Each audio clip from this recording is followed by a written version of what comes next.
Welcome to Keep Sane. Today is going to be episode 27. We're going to talk a little bit about keeping your identity in a relationship. Um, it's pretty important. A lot of people like to read advice and hear advice from people in relationships or doctors or whatever. My main thing, obviously, hopefully you pick someone that you love, that you have enough in common, enough differences, and all that stuff. One of the things that's not talked about is keeping your identity. A lot of people feel like once they're married, everything they do should be together.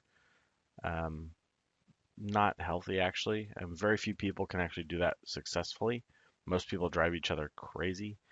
Um, Identity is important. He and she, or he and he, whatever combination you have, need to have their own life. Um, Even when you have kids, and which is, I almost think when it comes even more important, is to have your own dreams still. And again, you need to be on the same page. Obviously, if all of a sudden you want to, sail the open seas or whatever, that's not going to work too well in a marriage. But, other than that, having your own identity is really important. It's just it's what keeps us whole.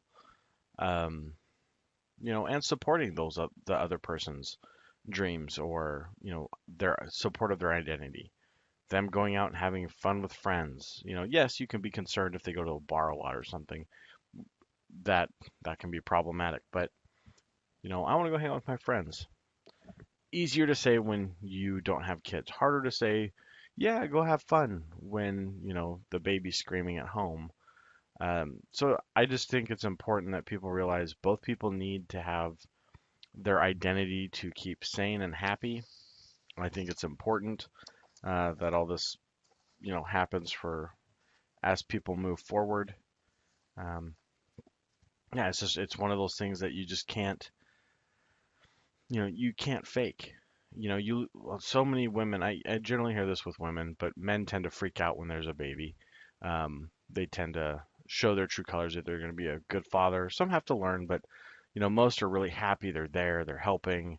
Um, and I don't know if I did it right or wrong with my first boys. Probably a lot more mistakes as I look to do it again. But you have to keep an identity. There's running out the door as a guy, or avoiding changing diapers, and that was kind of my big one. I had a hell of a gag reflex with the smell of poop. Um, Not so much anymore. I got used to it the second one, but for my first kid, I was pretty bad at changing diapers. Pee no problem, but if I knew it was close to when she was going to get home, I would, I would push the boundaries on that diapers, ability to sustain that. Um, Not always, but if it was close. And I definitely wasn't supportive like I should have been. But again, that's why I'm saying these are lessons from someone who's been through it before. And one of the things that I figured out, and even beyond all that, women are so tolerant of men being squeamish and stupid that women have no problems dealing with that. The problem is when they lose themselves to becoming mom. Um, One of the worst things that happens. That's still your wife, that's still your that's still your wife. That's still someone you should be physically attracted to and care about their emotions for who they are. Yes, kids come first. You chose to bring a life in the world. Both of you have to make sacrifices. But guess what? She needs a night out regularly. You need a night out regularly. Um, and again, sorry if I'm using the pronouns for traditional, you know, men, woman. Um, your partner, whatever the circumstance, needs a break. They need to be able to hang out with friends. They need to have quiet time to think, to get extra work done, whatever the case may be. They need time separate for who they are.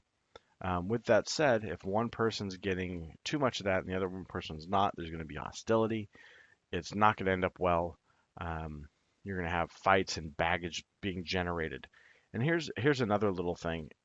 Identity and support issues with that tend to be what those big fights are about.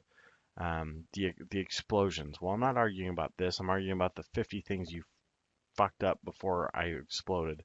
That sort of stuff, or the constant thing you just finally, one day just fuck it, quit being such an idiot, or whatever the case may be. But these are the things that create baggage. These are the things we eventually can't overcome because we get tired of looking at the other person, or tired of looking at the stress. And that's a shame because these are things that can be worked through if you're willing to say some things they may not like, and ideally in a way that they may not like to hear it, but they can respect the way you said it. I get in a ton of trouble for the way I talk, and I never understand what that means because I feel like I'm just to the point, as I'm guessing almost every man feels. Um, and it tends to be you talk down to me.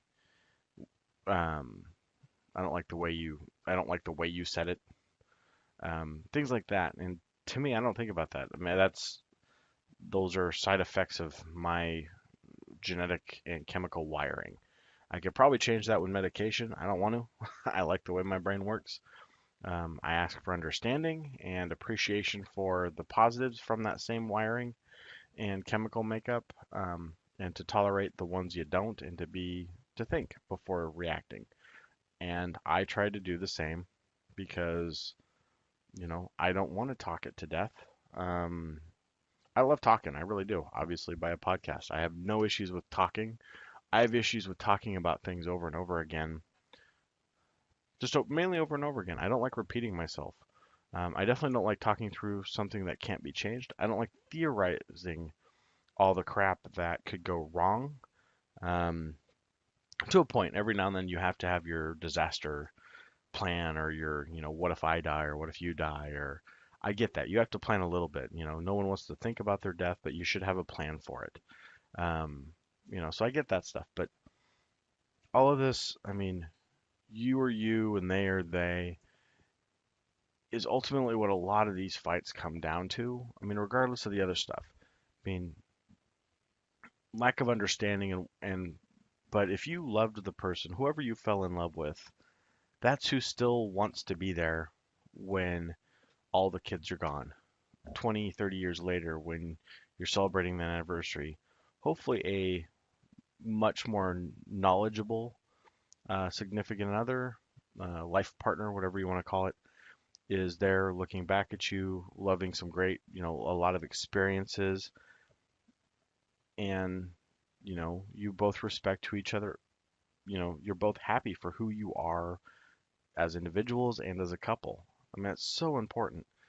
I have a lot of stupid hobbies. I like to play, uh, and sing my guitar, whether it be good or bad, and some days it's good, some days it's bad. Um, from my point of view, other people might be like, you're horrible. But then again, I'm not playing in front of other people. I play to myself. If you want to overhear it, that's your problem. Um, I have a little area. It's kind of tucked away. You kind of have to go hunting for me to be playing to where you can hear it. And I get it. I'm not great. I don't spend the time to be really good. I enjoy it. It makes me happy. I also like playing video games with my boys. I like staying home. I like so many things that have, you know, that you have to be patient with. Um, I don't like to travel. Um, so that's people who like to, and I don't like crowds, so I don't like going out much. I don't want to be shoulder to shoulder sweating next to somebody I don't know. I don't like being in places where I can't have a conversation with someone because I can't hear them. So yeah, a lot of people that are really social tend to get exhausted with me, and or people who want to sit and watch TV all the time. I love TV. I really do love TV and movies, but with everything else I have going on, that's what I give up to make the other things happen. So, if that quality time for you and your spouse is TV time, just to sit next to each other and enjoy each other's company, that's great. That's still time spent. I don't consider that quality time.